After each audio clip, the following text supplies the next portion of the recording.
إله إلا الله وحده لا شريك له ونشهد أن سيدنا وحبيبنا وطبيبنا ومولانا محمدا عبده ورسوله أما بعد فأعوذ بالله من الشيطان الرجيم بسم الله الرحمن الرحيم التائبون العابدون الحامدون الراكعون الساجدون الآمرون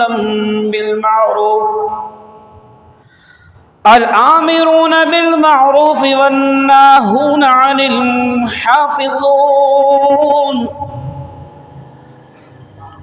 والحافظون لحدود الله وبشر المؤمنين صدق الله العظيم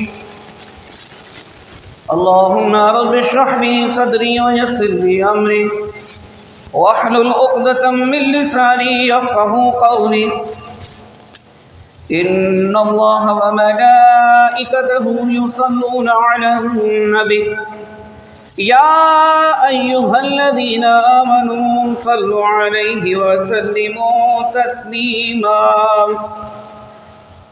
الصلاة والسلام عليك يا رسول الله الصلاة والسلام عليك يا سيدي يا حبيب الله الصلاة والسلام عليك يا سيدي يا نبي الله وعلى آلك وأصحابك يا خاتم النبيين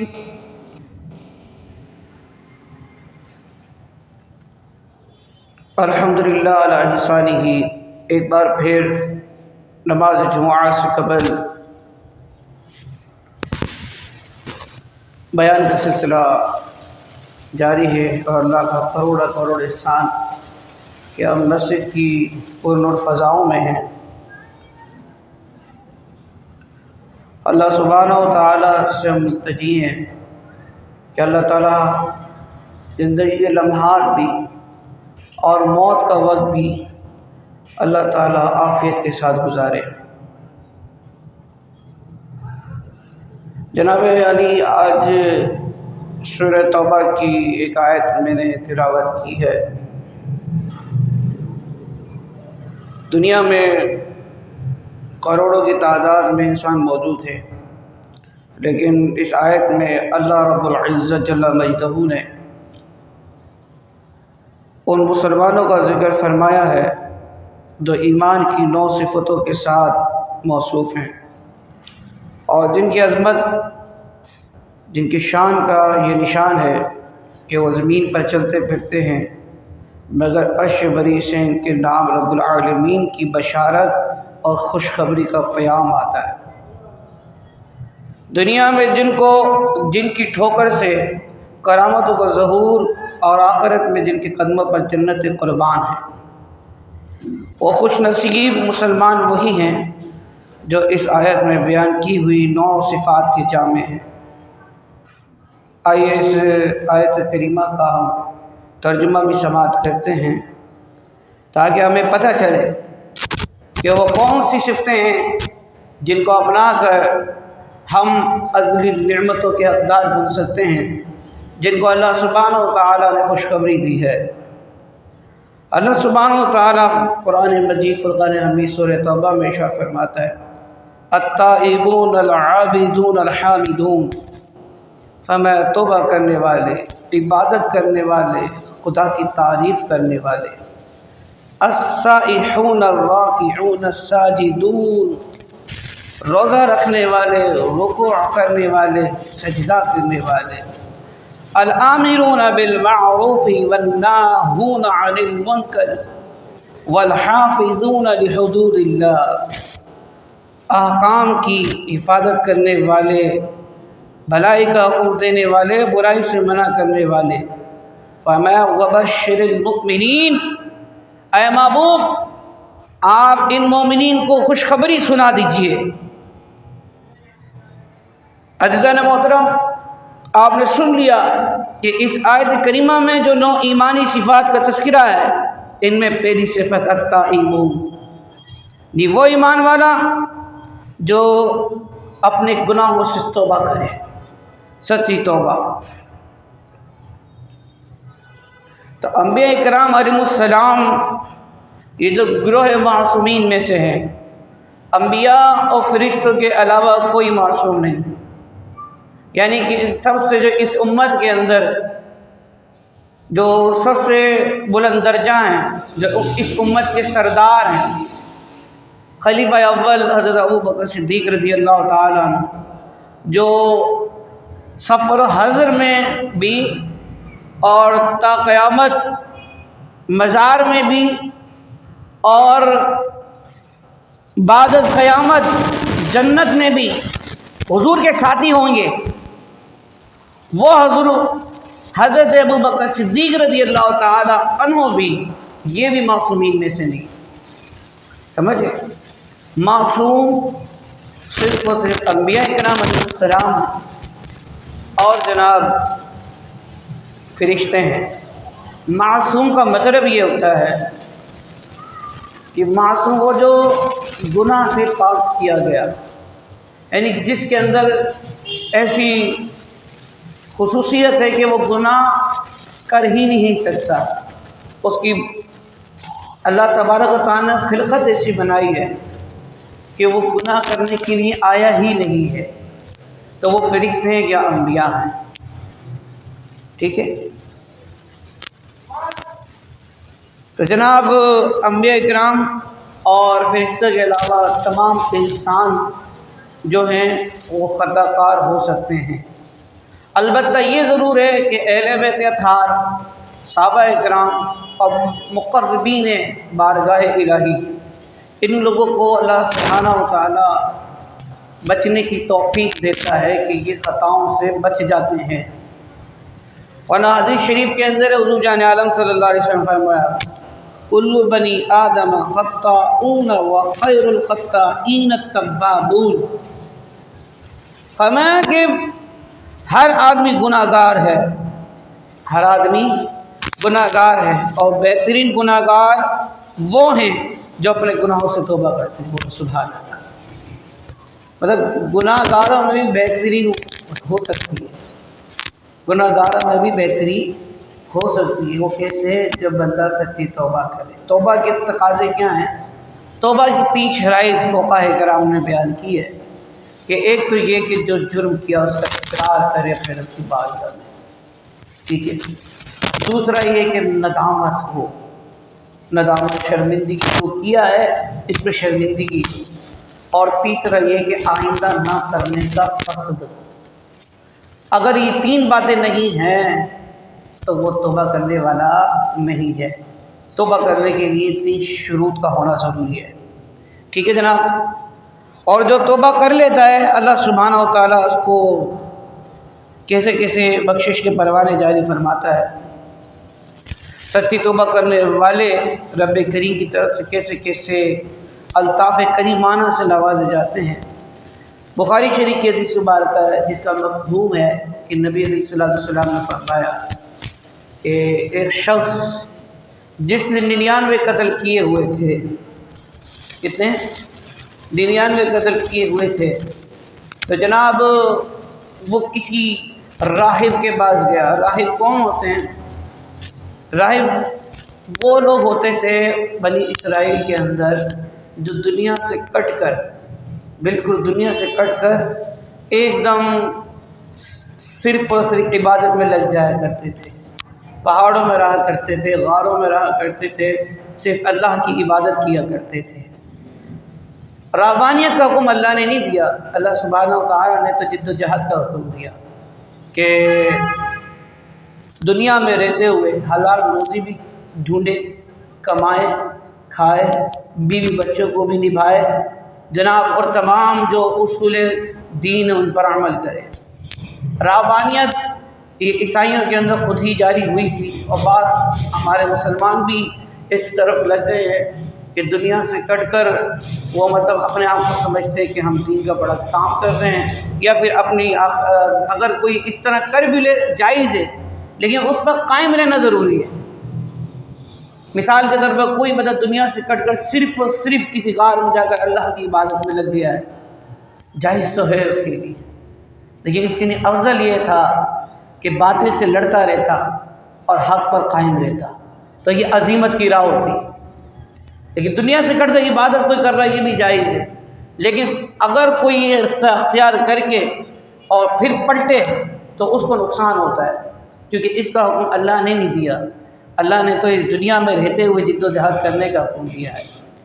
تو بہرحال تو یہ راہب کے پاس گیا، تو راہب کے پاس مطلب ظاہر سی بات ہے جب دنیا سے کٹا ہوتا ہے تو اس کے بعد وہ علوم و معارف بھی نہیں ہوتے، جو مطلب جو ہے ایک ایسے بندہ خاص کے پر ہوتے ہیں جو دنیا میں رہتے ہوئے ہر وقت اس کا دل اللہ کی جانب ہوتا ہے، اللہ سے لگا رہتا ہے، اس کی بات کچھ اور ہے۔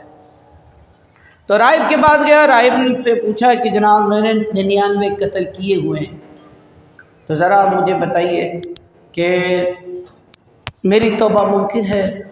تو اس نے کہا تو بڑا بدبخت ہے، 99 قتل کیے تو نے، 99، پتہ ہے ایک انسان کا قتل پوری انسانیت کا قتل ہے، 99 قتل کیے، تیری توبہ کیسے ہوگی؟ اس نے اس کا جرم تو دیکھا، لیکن اسے اپنے رب کی رحمت کی وسعت نہیں پتا، ٹھیک ہے، کیونکہ جب اللہ تعالیٰ کی راہ میں کوئی جد و جہاد کرتا ہے نا تو وہ دنیا میں بیٹھ کر بھی ایسے کام کرتا ہے کہ عرش معلیٰ کے فرشتے بھی اس پر فخر کرتے ہیں، ٹھیک ہے۔ اس کو اپنے رب کی رحمت پہ شاید اس کو اتنا اندازہ نہیں تھا کہ رب کی رحمت میں کتنی وسعت ہے۔ تو بہرحال وہ کہتے ہیں نا کہ جب آدمی کسی کام کے اندر آدھا ہونا ہی نہیں، پورا مطلب اس کو کسی چیز کا علم نہ ہو اور وہ اس کام کی کوشش میں لگ جائے، تو مطلب غیر عالم دنیا سے کٹ کر وہ اللہ سے ملنا چاہے، علم کے بغیر اللہ سے ملنا چاہے، تو یقین جانے وہ اللہ سے تو نہیں مل پائے گا، شیطانوں کو ضرور گھیر لیتے ہیں، ٹھیک ہے۔ وہ آپ نے جملہ سنا ہوگا، نیم حکیم خطر ہے جان، نیم حکیم خطر ہے جان، یہ کہاوت جب سے شروع ہوئی ہے، میں نے پڑھا تھا کہ جو ہے ایک شخص تھا، اس نے مطلب جو ہے اپنے استاد کو دیکھا کہ اونٹ کے گلے میں نا کوئی ایسی چیز پھنس گئی تھی جو جس کی وجہ سے اونٹ کی غذا کی نالی جو ہے بند ہو گئی تھی، ٹھیک ہے۔ تو اب وہ حکیم نے اپنی ٹیکنیک سے اس کو ہتھوڑا مار کر اس کو توڑ دیا تو اونٹ کا گلا بالکل صاف ہو گیا۔ اب اس نے اپنے استاد کو تو دیکھ لیا جو حکیم تھا، واقعی اس کو دیکھا تھا یہ کام کرتے ہوئے، گھر آیا تو گھر دیکھا تھا کہ ماں کے اس کے گلے پہ پھوڑا ہوا تھا، تو پھوڑا ہوا تھا تو اس نے کہا اماں کوئی بات ہی نہیں ہے، یہ تو ابھی صحیح ہو جائے گا تمہارا یہ۔ اب اس کی ماں کا گلا سجا ہوا تھا، اس نے ماں کو مطلب جو ہے نا لٹا کر اس کے پھوڑے پہ زور سے مطلب ہتھوڑی ماری، اب ہتھوڑی ماری تو مطلب جو اس کا پھوڑا بھی پھوٹ گیا، ماں کی گردن بھی ٹوٹی اور وہ انتقال کر گئے، نہ مرض رہا نہ مریض۔ تو ٹھیک وہ اس لیے تھا کہ اس نے مرض کو صحیح سے سمجھا نہیں، پھوڑا الگ چیز ہوتی ہے، حلق میں پسلا الگ چیز ہوتی ہے، اور پھر جانور انسان کا معاملہ جدا گانا ہے، یہ اس کی شخص کی یہ بات سمجھ نہیں آئی۔ تو نیم حکیم خطر جاں یہ تب سے کہاوت مشہور ہوئی کہ جو نیم حکیم ہوتا ہے وہ خطرہ جاں ہوتا ہے، نیم ڈاکٹر وہ بھی خطرہ جاں ہے۔ بعض ڈاکٹر مطلب بغیر ڈگری کے، بغیر پڑھے بغیر جو ان کی کیا ہوتی ہے، جو ان کی ڈگریاں ہوتی ہیں ڈاکٹرز کی، MBBS یا اس کے آگے بھی، تو اگر وہ مطلب تعلیم حاصل کیے بغیر صرف کسی ڈاکٹر کی صحبت میں بیٹھ کر دوسروں کا علاج کرنے لگ جائے تو وہ بھی خطرہ جاں ہو سکتے ہیں، تو اس لیے بچنا چاہیے۔ اسی طریقے سے اب کوئی صرف مسجد کی امامت ہی کراتا ہے اور علم اس نے حاصل نہیں کیا، اور اس کے بعد جا کے آپ طلاق کے مسئلے پوچھو، وراثت کے مسئلے پوچھو، اس کے بعد جا کر آپ دین کے مسائل پوچھو، تو وہ آپ کو مطلب صحیح گائیڈ تو نہیں کر سکتا، وہ آپ کو ایسے ہی مسائل بتائے گا۔ یا پھر آپ عقیدے کا مسئلہ پوچھ لو، ظاہر سی بات ہے عقیدے کا مسئلہ علم کلام کا جو ماہر ہوتا ہے اور جو مطلب مجہ و عالم ہوتا ہے وہ بتا سکتا ہے، عقائد کا مسئلہ ہر کوئی تو نہیں بتا سکتا، ٹھیک ہے نا؟ تو اس لیے مطلب جو ہے اگر ایسے کسی مولوی کے پاس چلے گئے تو وہ بھی مطلب نیم مولوی جو ہے خطرہ ایمان ہے. جیسے آج کل کے جو خانقاہوں میں بیٹھ گئے حضرت علی سے محبت کس مومن کو نہیں ہے؟ مومن تو یہ چاہتا ہے کہ مطلب جو ہے وہ حضرت علی رضی اللہ تعالی عنہ کا چہرہ دیکھنا بھی عبادت، کاش ہمیں زیارت ہو جائے. یہ مولا علی کی شان ہی یہی ہے. لیکن بعض مطلب جو ہے جو خانقاہوں میں بیٹھ گئے، جو گدیوں پہ بیٹھ گئے، اور جو نیم مولوی جنہوں نے صحیح طریقے سے دین پڑھا نہیں، تو وہ مطلب آج رافضیوں سے اتحاد کر رہے ہیں، ان کی بولی بولتے ہیں، اور محبت علی کے اندر حضرت امیر معاویہ کو معاذ اللہ برا بھلا کہتے ہیں. تو آپ ذرا سوچئے کہ مطلب یہ تو کہیں بھی مطلب جو دین نہیں سکھاتا. اللہ سبحانہ و تعالیٰ نے حضور جان عالم صلی اللہ علیہ وسلم کے جملہ صحابہ کے لیے فرمایا رضی اللہ عنہ ورضوا عنہ، اور کوئی دلیل میں دینا نہیں چاہتا. جب قرآن کی دلیل موجود ہے، رب تعالیٰ نے فرما دیا کہ اللہ ان سے راضی ہے، وہ اللہ سے راضی ہے، بات ختم. اب مشاجرہ کے صحابہ، جو صحابہ کے اندر آپس میں جو مشاجرات ہوا اس پر کلام کرنے سے ہمیں منع کر دیا گیا. ہم اتنا ضرور جانتے ہیں جو بھی مشاجرات ہوئے اس میں حضرت علی حق پر تھے. کیا حضرت علی حق پر تھے؟ ہم اتنا جانتے ہیں. باقی رہی کہ شب و شتم کرنا، یہ منہ شرم کرو. تو مطلب جو بعض دعویٰ کرتے ہیں محبت علی کا اور مطلب شب و شتم صحابہ بھی کرتے ہیں. اپنی آخرت کی فکر کرنی چاہیے. وہ بڑی ہستیاں ہیں جن کے بارے میں رضی اللہ عنہم و رضوا عنہ کا جب اللہ نے حکم جاری فرما دیا نا تو ہمیں بات ہی نہیں کرنی چاہیے. مولا علی سے محبت کرنا ایمان کا تقاضا ہے، لیکن صحابہ کرام علیہم الرضوان کا ادب و احترام کرنا یہ بھی دین کا تقاضا ہے. ٹھیک ہے؟ تو اس لیے ہر ایک کو اس سے مطلب جو ہے باخبر رہنا چاہیے. جناب تو بات طویل ہو جائے گی. میں عرض کر رہا تھا جس طرح نیم حکیم خطرہ جہاں ہوتا ہے اسی طرح نیم مولوی بھی خطرہ ایمان ہوتا ہے. تو جناب اس راہب نے کہا کہ یہ تو مطلب ممکن ہی نہیں کہ تو نے توبہ کی ہے تو تیری توبہ قبول ہو جائے، کیونکہ تو نے تو 99 آدمیوں کو قتل کیا، ایک انسان کو قتل کرنا پوری انسانیت کا قتل کرنا ہے. تو اس شخص نے کہا کہ 99 تک قتل کر چکا ہوں، چلو 100واں قتل بھی کرتے ہیں، اور اس راہب کو بھی قتل کر دیا. کتنے ہو گئے؟ 100. پھرتا پھراتا پھر ایک شخص کے پاس یہ پوچھا کہ بتاؤ میں نے 100 قتل کیے، میری توبہ ہو جائے گی؟ اور اس نے کہا تیرے رب کی رحمت بہت بڑی ہے.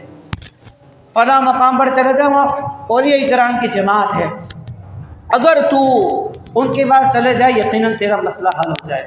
یعنی کہ عقیدہ جو بہت پرانا ہے کہ جو اہل اللہ کی صحبت میں بیٹھتا ہے اس کو فیض ملتا ہے. یہ آج کی بات نہیں ہے جو وہابیوں کو پریشانی ہے کہ وسیلہ جائز نہیں، تو لوگوں کی صحبت میں بیٹھنا یہ کہاں سے ثابت؟ یہ عجیب عجیب انداز سے اعتراضات کرتے ہیں جناب. تو ان سے تو اللہ تعالیٰ بچائے.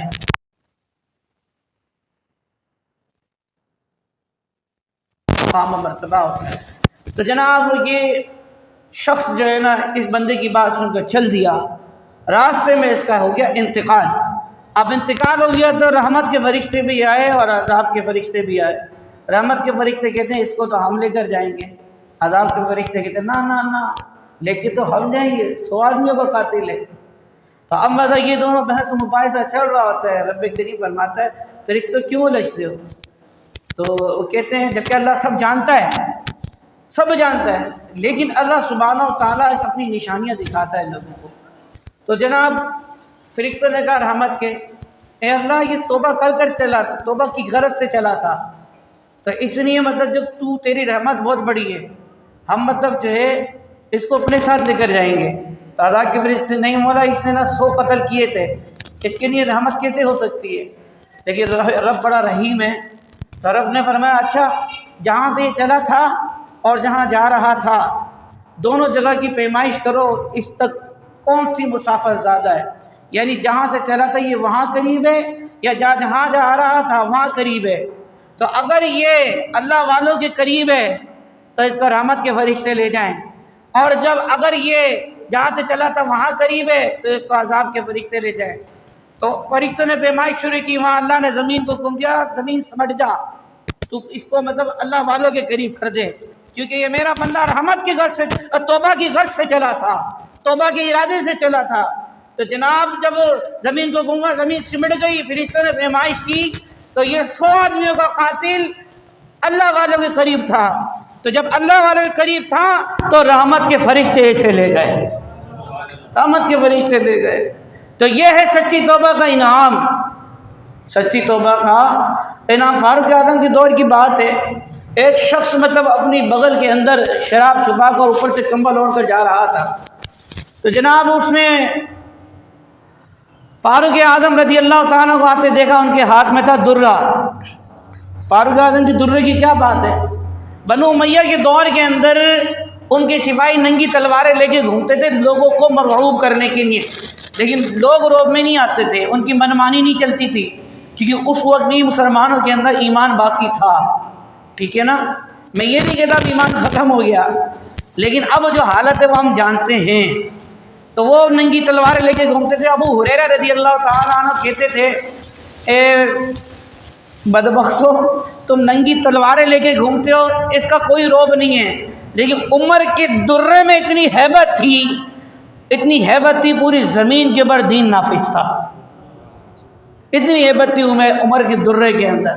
تو جناب حضرت عمر رضی اللہ عنہ درے کے ساتھ آ رہے تھے، تو ہوا یہ کہ اس جب شرابی نے دیکھا تو وہ تو بڑا کانپنے لگا حضرت عمر کے درے سے۔ اب اس نے دل ہی دل میں توبہ کی، یا اللہ آج تو مجھے حضرت عمر کے درے سے بچا لے، میں سچی توبہ کرتا ہوں کہ آج کے بعد شراب کو ہاتھ بھی نہیں لگاؤں گا، آج کے بعد شراب کو ہاتھ بھی نہیں لگاؤں گا۔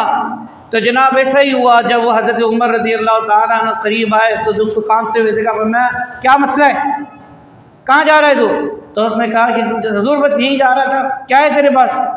اس نے کہا کچھ نہیں کچھ نہیں۔ حضرت عمر نے اس کا کمبل اتارا تو اس کے بغل کے اندر ایک بوتل تھی، تو حضرت عمر نے کہا کہ کیا ہے اس کے اندر؟ حضور دودھ ہے۔ تھا کیا تھا؟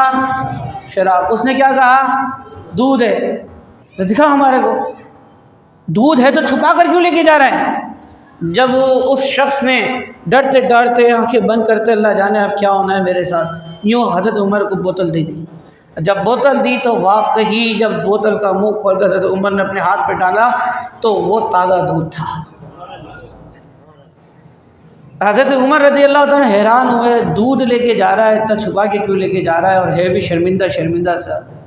تو آپ نے مراقبہ کیا کہ ماجرا کیا ہے، ماجرا کیا ہے۔ تو مراقبہ کیا تو اس میں آپ کو الہام ہوا کہ یہ شخص اپنی بغل میں دبا کر لے جا رہا تھا شراب، لیکن جب اس نے سچی توبہ کی تو ہم نے مطلب اس کی شراب کو دودھ میں تبدیل کر دیا، اس کی شراب کو دودھ میں تبدیل کر دیا۔ یہ ہے توبہ کا انعام۔ تو حضرت عمر رضی اللہ عنہ کو حکم ہوا کہ عمر اس کو رسوا نہ کرنا، اس کو رسوا نہ کرنا، تو رسوا نہ کیا گیا، اور پھر اس کی اپنی توبہ پہ بھی قائم رہا، اللہ نے اس کی عزت بھی بچا لی۔ تو یہ مطلب توبہ کا انعام۔ اگر سچا مطلب جو ہے مسلمان سچی توبہ کرے تو اللہ کی طرف سے یہ انعام ملتا ہے۔ کیوں؟ اللہ کا فرمان ہے لا تقنطوا من رحمت اللہ ان اللہ یغفر الذنوب جميعا۔ رب فرماتا ہے اللہ کی رحمت سے تم لوگ نا امید مت ہو جانا، اللہ تمہارے تمام گناہوں کو بخش دے گا۔ بخشے گا تب جب سچی توبہ کرو گے، جب توبہ ہی نہیں کرو گے تو بخشش کی امید کیسے رکھتے ہو؟ اب یہ دیکھیں، آپ ایک شرابی سچی توبہ کر لے تو با کرامت ہو جائے، یہ کرامت نہیں تو اور کیا ہے؟ اس کی مطلب بغل کے اندر شراب ہے لیکن سچی توبہ کی تو جو اس کے منہ سے نکلا وہ بوتل میں وہی آ گیا، با کرامت ہو جاتا ہے آدمی سچی توبہ کر لے۔ سچی توبہ کرے تو صحیح، اللہ کے حکم پر عمل کرے تو صحیح، لیکن ہم لوگ مطلب جو ہے اس پر قائم ہی نہیں ہے توبہ کے اوپر۔ ہمیں بارہا سمجھایا جاتا ہے نمازوں کی حالت ہماری کیا ہے۔ دوسری صفت کیا بتائی تھی؟ الطائبون والعابدون، عبادت کرنے والے جن کو خوشخبری کا پروانہ ملا ہے وہ عبادت کرتے تھے۔ حضور جان عالم صلی اللہ تعالی علیہ وسلم کی عبادت کا کیا عالم تھا، پانچوں نمازیں تو باجماعت ادا فرماتے تھے، لیکن اس کے علاوہ رات بھر اللہ کی عبادت میں گزارتے تھے۔ اللہ سبحانہ و تعالیٰ بھی کریم ہے نا، محبوب سے فرمایا یا ایھا المزمل قم اللیل الا قلیلا نصفہ او انقص منہ قلیلا او زد علیہ ورتل القرآن ترتیلا۔ فرمایا اے کملی اوڑھنے والے، بولو سبحان اللہ، اے کملی اوڑھنے والے، یہ جو ہمارے یہاں مطلب چلا نا پیارے کملی والے کی شان ہی نرالی ہے، یہ مطلب جو ہے نا اس آیت مبارکہ سے لوگ مطلب لیتے ہیں اس بات کو۔ تو اے کمبل اوڑھنے والے، آپ راتوں کو قیام کیجئے مگر تھوڑی دیر تک، آدھی رات تک، یا کچھ کم، آدھی سے بھی کم کر لیں، یا کچھ زیادہ، یا آپ مطلب کر سکتے ہیں زیادہ کریں، اور خوب ٹھہر ٹھہر کر قرآن کی تلاوت کیجئے۔ مطلب یہ ہے کہ اے محبوب پوری رات آپ نہ جاگیے۔ بعض صاحب نے عرض کیا کہ یا رسول اللہ آپ کو اس قدر عبادت کی کیا ضرورت ہے، آپ کی تو اللہ تبارک و تعالیٰ مغفرت فرما چکا ہے۔ تو حضور جان عالم صلی اللہ علیہ وسلم فرمایا کہ افلا اکون عبدا شکورا، اگر اللہ نے میری بخشش فرما دی تو کیا میں شکر گزار بندہ نہ بنوں؟ اس کی اتنی نعمتیں ہیں، اللہ سبحانہ و تعالیٰ کا اتنا انعام ہے، اتنا مقام و مرتبہ دیا ہے، تو میں عبادت گزار بندہ نہ بنوں، شکر گزار بندہ نہ بنوں؟ تو رسول اللہ صلی اللہ علیہ وسلم گویا ہمیں سکھایا 5 نمازیں تو باجماعت پڑھو، اس کے علاوہ اگر تمہیں توفیق مل جائے تو رات کو بھی کچھ نماز پڑھ لو، ٹھیک ہے۔ لیکن ہمارا حال کیا ہے، ہم تو رات کو کیا، ہم تو 5 نماز ہی نہیں پڑھتے۔ کوئی بھی ایسا دنیاوی کام آ جائے نماز چھوڑنے میں فرق ہے، ٹھیک ہے۔ ہم مطلب نماز چھوڑنے میں ذرا سا بھی ہم اپنا جو ہے نقصان نہیں سمجھتے، کتنے ہم مطلب بے پرواہ لوگ۔ اور تمنا ہے جنت کی حوروں کی، تمنا ہے جنت کی نعمتوں کی، تمنا ہے کہ جناب ہمارا مطلب جو خاتمہ اچھا ہو، ٹھیک ہے۔ ساری چیزیں ملیں گی تب جب آپ اپنے رب کے فرما بردار بنو گے، سچی توبہ کرو گے، عبادت کرو گے، ہاں۔ باقی رہا مطلب جو ہے اس کی رحمت، تو اس کی رحمت بہت بڑی ہے، ہاں۔ تو جناب اللہ سبحانہ و تعالیٰ کی عبادت کریں، نمازوں کی پابندی کریں، 5 وقت نماز پڑھیں، نماز پڑھیں کہ تاکہ جو ہے نا اللہ سبحانہ و تعالیٰ آپ کی مشکلات کو حل کرے، نماز پڑھیں تاکہ اللہ تعالیٰ آپ کو گناہوں سے بچائے، نماز پڑھیں تاکہ گھر کے اندر برکت ہو۔ مطلب ڈبہ پی لو کہ یہاں گھنٹہ 2 گھنٹہ ہمارے مرد و خواتین بیٹھ کر گزار دیتے ہیں کہ بابا کی طرف سے کوئی تعویذ مل جائے، بابا کی طرف سے کوئی دم مل جائے، کوئی پھلیتا جلانے کو مل جائے، لیکن جناب نماز کے لیے 10 منٹ نہیں ہوتے ہمارے پاس۔ خواتین سے کہو تو وہ کہتی ہیں کہ جی بچوں نے کپڑے خراب کر دیے، لیکن وہی خواتین کو جب مطلب کہیں پارک جانے کے لیے کہہ دیا جائے تو فوراً ان کے کپڑے بھی تیار ہو جاتے ہیں، شادی میں جانے کے لیے فوراً کپڑے تیار ہو جاتے ہیں، لیکن اپنے رب کی عبادت کے لیے کپڑے ان کے تیار نہیں رہتے، بچے کپڑے خراب کر دیتے ہیں۔ تو کیونکہ خواتین کو بھی آواز جاری، وہ بھی سوچیں کس طرح اپنے آپ کو دھوکہ دے رہی ہیں یہ، اور مرد حضرات سوچیں آپ انہوں نے کاروبار کی خاطر یہ سستیوں میں، یہ غفلت کے اندر نمازیں چھوڑ رہے ہیں، تو آپ کیسے اپنے رب کی رحمت کے امیدوار بن سکتے ہیں؟ تو اپنے رب کی رحمت کے امیدوار تو تب بنے نا جب مطلب ہم اس کے کہے کو عمل کر رہے ہوں، اس کی بات کو مان رہے ہوں، عبادت کر رہے ہوں، تب اس کی رحمت کے امیدوار بنے نا۔ ہمارا حال پتہ ہی کیا ہے؟ ہمارا حال اس وقت اس طرح ہے کہ ایک مولانا صاحب مسجد میں نمازیں پڑھایا کرتے تھے، تو ان کی مسجد کے اندر نا ایک بیل گھسایا، تو جناب بیل گھسایا تو وہ ان کو غصہ آیا تو انہوں نے مطلب ان کے پاس لاٹھی ہوتی تھی ایک نا، انہوں نے بیل کو مار کر مسجد سے بھی نکال دیا، بیل کا برکس بھی بنا دیا۔ تو اب وہ جو بیل کا مالک وہ مطلب مسجد کے اندر آیا بھاگ کر اور کہنے لگا او مولانا صاحب آپ نے میرے بیل کو کیوں مارا؟ تو مولانا بھی تڑپ کر بولے ابے جاہل، تیرا بیل مسجد میں آ گیا تھا، پیشاب کر دیتا تو کیا ہوتا، میں اس کو مارتا نہیں تو کیا پیار کرتا؟ تو بیل والا قائل ہو گیا، تو کہنے لگا اجی مولانا صاحب آپ نے اتنا تو خیال کیا ہوتا کہ اگر جانور ہی تو تھا، بے عقل بیل ہی تو تھا جو مسجد میں چلایا۔ ملا جی آپ ایمان سے بتائیے کہ آپ نے کبھی مجھ کو یا میرے باپ دادا کو مسجد میں آتے دیکھا؟ سمجھ رہے ہیں میری بات؟ مطلب آپ یہ دیکھیں یہ حال ہے ہمارا، کبھی مسجد میں آتے دیکھا؟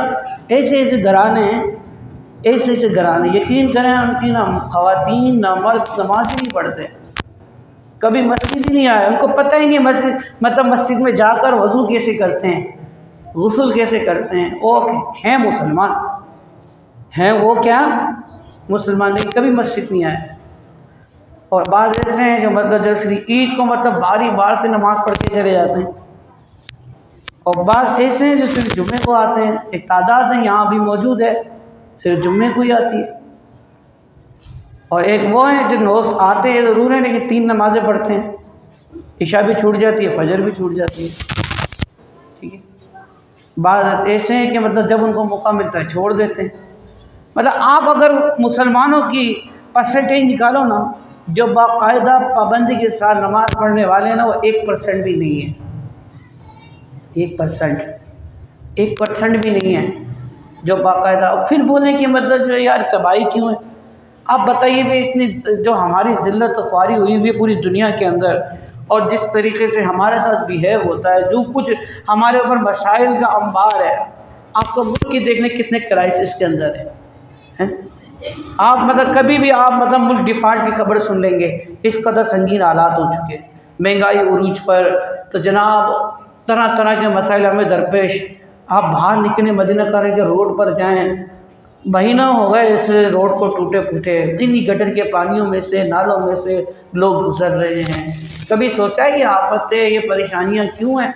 ہم ایک صابن کی ٹکی پر بھی 6-7 روپے کا ٹیکس دے رہے ہیں، 1 کلو چینی خریدتے ہیں تو اس کے اوپر بھی 40 روپے کا ٹیکس دیتے ہیں، 1 کلو گھی خریدتے ہیں تو اس پر بھی 50 روپے کا ٹیکس دیتے ہیں۔ تو جناب ہم اگر دودھ خریدتے ہیں تو دودھ کے اوپر بھی 40 روپے کا ٹیکس ہے، تو آپ ذرا بتائیے اس قدر ٹیکس دینے کے باوجود اگر میں 1000 روپے کا سودا لیتا ہوں نا، تو 1000 کے سودے میں سے 300 روپے حکومت کی جیب میں جاتے ہیں، 300 روپے حکومت کی جیب میں جاتے ہیں، پھر بھی ہم اتنی بدحالی کا شکار، آخر کیوں؟ اور اس کے علاوہ اب بل بھرنے جاؤ تو اس کے اندر 30% ٹیکس الگ ہے، گیس کے بل میں ٹیکس الگ ہے، کتنی جو اتنا کچھ ٹیکس ادا کرنے کے باوجود ہم ذلیل و خوار کیوں ہیں؟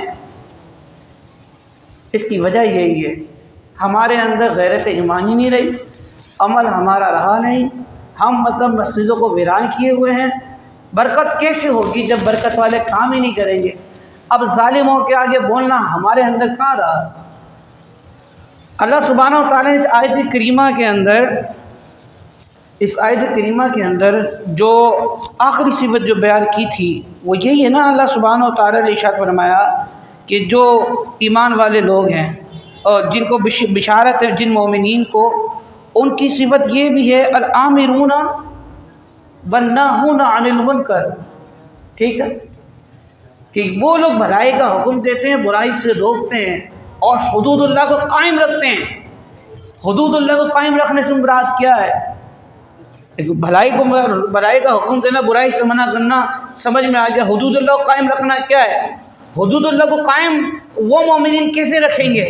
وہ ایسے رکھیں گے، حضرت امام اوزاعی رضی اللہ تعالیٰ عنہ یہ ان کے بارے میں ہے کہ ان کو جو ہے نا عباسی خلیفہ نے گرفتار کروا کر اس سے پوچھا کہ تو وہ بنو امیہ کا اس وقت قتل عام ہو رہا تھا، ظاہر سی بات ہے جب جو غالب آتا تھا وہ اپنے مخالف کا قتل عام کرواتا تھا، یہ شروع سے چلا آ رہا ہے۔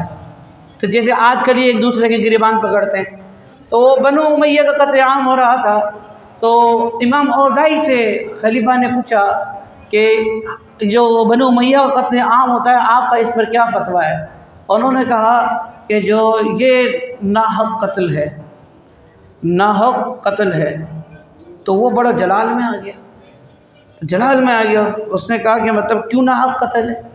تو انہوں نے کہا کہ اللہ سبحانہ و تعالیٰ کا فرمان ہے کہ بلا وجہ مسلمان کو قتل نہیں کیا جائے گا، اور رسول اللہ نے 3 وجوہات بیان کی ہیں مسلمان کی قتل کی، یا تو مطلب کسی کا اس نے قتل کیا ہو تو قصاص میں قتل کیا جائے گا، یا شادی شدہ عورت کے ساتھ زنا کیا ہو تو اسے سنسار کر کے قتل کیا جائے گا، یا پھر وہ مرتد ہو گیا ہو یعنی ایمان لانے کے بعد وہ دوبارہ کافر ہو گیا، تو 3 وجوہات کی بنا پر قتل کیا جاتا ہے۔ تو بنو امیہ نے ان تینوں کاموں میں سے کوئی نہیں کیا تو اس لیے ان کو قتل نہیں کیا جائے گا۔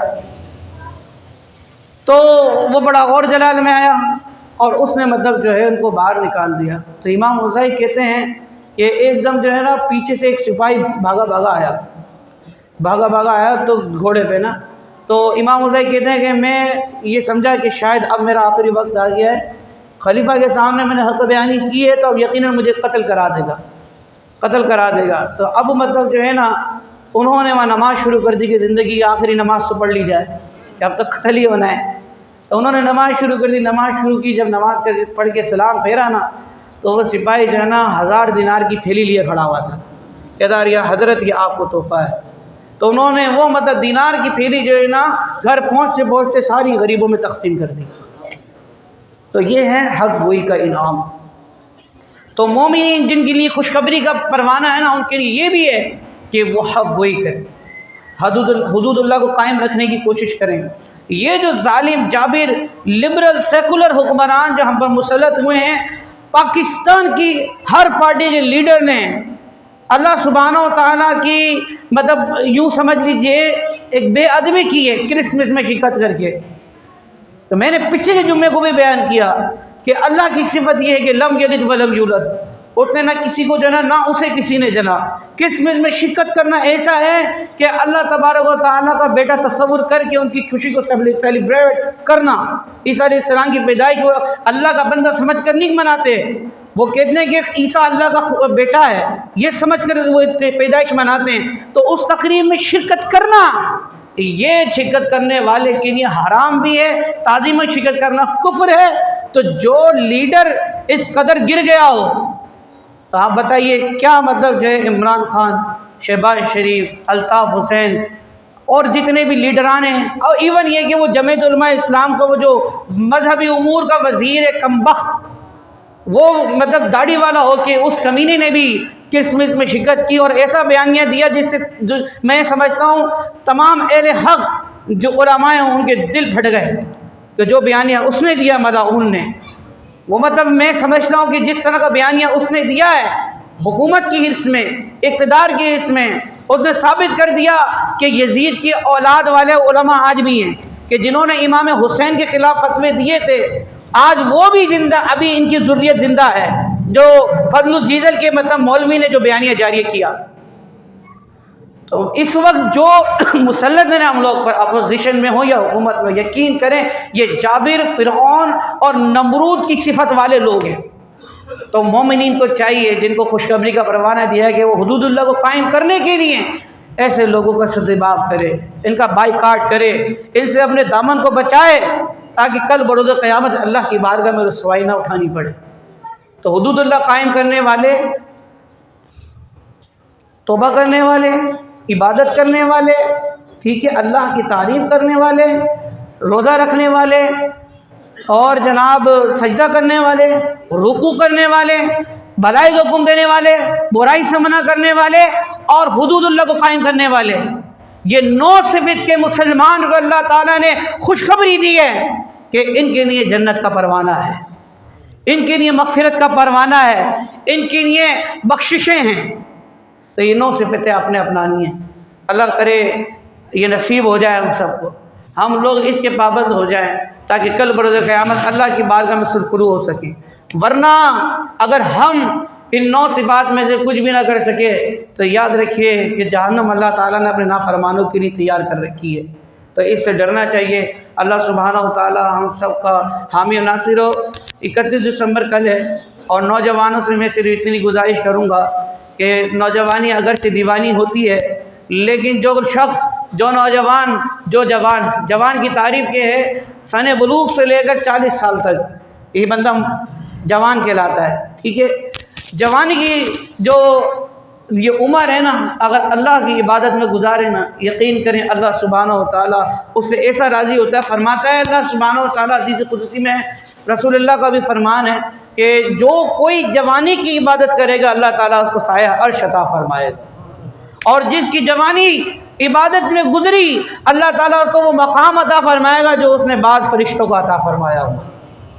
تو اب ذرا وہ آپ لوگ سوچ لیجئے گا، جو سوچے بیٹھے ہیں کہ 31 دسمبر ہوگی، نیو ایئر نائٹ ہوگی تو ہم مطلب یہ کریں گے وہ کریں گے، یہ وہ نہیں کرنا، آپ نے صرف ذکر اللہ کرنا ہے۔ ویسے تو اسلامی سال کا آغاز تو محرم سے ہوتا ہے، چلیں جی زمانے کی یہ ترتیب ہے، شمسی سال کہلاتا ہے یہ۔ آپ اس کو اگر نیو سال کا آغاز ہوتا بھی ہے تو جناب آپ نے اللہ کی نافرمانی نہیں کرنی، آپ نے فائرنگ نہیں کرنی، آپ نے آتش بازی نہیں کرنی، بلکہ کوشش کریں اس وقت دعائیں کریں کہ یا اللہ یہ نیا سال اگرچہ شمسی سال ہے، ہم تو قمری سال پر عمل کرنے والے ہیں، اگرچہ شمسی سال ہے لیکن میرے مولا یہ نیا سال ہمارے لیے خوشیوں سے بھر دے، ایمان کی سلامتی کے ساتھ ہمارے یہ سال گزرے، اللہ تعالیٰ ہمیں توبہ پر قائم رکھنا، یہ دعائیں کریں۔ کیا یہ مطلب چھچوروں کی طرح اور جناب ہلڑ بازیاں کرنا دنیا بھر میں جیسے عیسائی یہودی کرتے ہیں تو یہ مسلمانوں کو زیبا نہیں دیتا۔ مسلمان نوجوان کی شان تو یہ کہ 17 سال کا محمد بن قاسم ہو تو وہ مطلب جو یہ ہلڑ بازیاں نہیں کرتا، اگر سندھ کے اندر کسی بچی کی عزت میں ہاتھ ڈالا جائے تو وہ عرب سے چلتا ہے تلوار لہراتا ہوا اور سندھ میں آ کر راجہ دائر کا سر کاٹ کر بولتا ہے کہ مسلمان اپنی پاور رکھتا ہے۔ ایسا نہیں ہے کہ 17 سال کی عمر کے اندر آپ ہلڑ بازیاں کرو۔ 17 سال کا نوجوان جو ہے نا یہ نہیں کرتا۔ حضرت عمیر کے بارے میں پڑھا میں نے، حضرت عمر سعد بن ابی وقاص کے بھائی تھے، جب مطلب جو ہے بدر کا معرکہ سجا نا تو آپ بھی مطلب جو ہے نا میدان جہاد میں آ گئے۔ 16 سال کی عمر بہت چھوٹی ہوتی ہے جناب، تو وہ مطلب جو ہے نا قد بھی چھوٹا تھا، تو وہ جو ہے نا اس طرح پنجوں پہ کھڑے ہو گئے، بھائی اس طرح صف کے اندر مجاہدین کی پنجوں پہ کھڑے ہو گئے کہ جب میں بڑا دکھوں۔ تو حضور وہ صحابہ کی جو جماعت تھی چیکنگ کے لیے جو مجاہدین کو چیک کری ان کو نکال دیا اور رونا شروع کر دیا، نہ مجھے جہاد میں جانا ہے، مجھے اللہ کی راہ میں لڑنا ہے، مجھے اللہ کی راہ میں لڑنا ہے۔ تو جناب جب وہ روئے تو رونا کام آیا، تو بالآخر ان کو بھی صف مجاہدین میں شامل کر لیا گیا، تلوار دی گئی اور دیوانہ وار لڑے اور لڑتے لڑتے جام شہادت نوش کر گئے۔ تو یہ ہوتا ہے مطلب نوجوان کا کام۔ یہ کیا مطلب جو ہے ہلڑ بازیاں شور شرابہ سلنسر نکال کر تم زمانے میں مطلب پھرتے پھرو، عورت بازی کرنا، عورتوں کو گفٹ دینا، کیا ناجائز اور حرام کام کرنا۔ نوجوانوں کو نہ جانے کیا ہو گیا، رات رات بھر باتیں کرتے ہیں اور پھر ان نامحرم عورتوں کو گفٹ دیتے ہیں نئے سال کے اوپر۔ یہ تو اسلام میں نہیں ہے۔ آپ کے لیے نکاح حلال کیا ہے، اس کے علاوہ جس طرح بھی آپ نامحرم عورت سے تعلق رکھیں گے ناجائز ہے، یہ تو جائز نہیں ہے۔ آپ نکاح کرو، 1 کرو، 2 کرو، 3 کرو، 4 کرو، 4 تک کی اجازت ہے ایک وقت کے اندر۔ اب یہ بات سن کر بھی بعض لوگ میرے پہ اعتراض کر سکتے ہیں کہ یار یہ کیا بات کر دی، تو میں تو کروں گا وہی بات جو قرآن حدیث سے سیکھی ہے۔ تو 4 نکاح کی اجازت ہے، لیکن اس کے لیے جو استطاعت رکھتا ہے، جس کے بعد اتنا مال ہے کہ سب کا نان نفقہ دے سکے، سب کا نان نفقہ اور سب کے حقوق ادا کر سکے۔ جس میں حقوق ادا کرنے کی سخت نہیں ہے تو بھائی وہ ایک پر ہی اکتفا کرے، اس کو ایک ہی بلی ہے، 4 نہیں کرے پھر اگر سب کے حقوق ادا نہیں کر سکتا۔ تو اس لیے تو ہمیں چاہیے کہ مطلب حلال کام کریں، حرام سے بچیں۔ انشاءاللہ العزیز اللہ نے چاہا دنیا بھی اچھی ہوگی، آخرت بھی اچھی ہوگی۔ اللہ تعالیٰ سے دعا عمل کرنے کی توفیق عطا فرمائے۔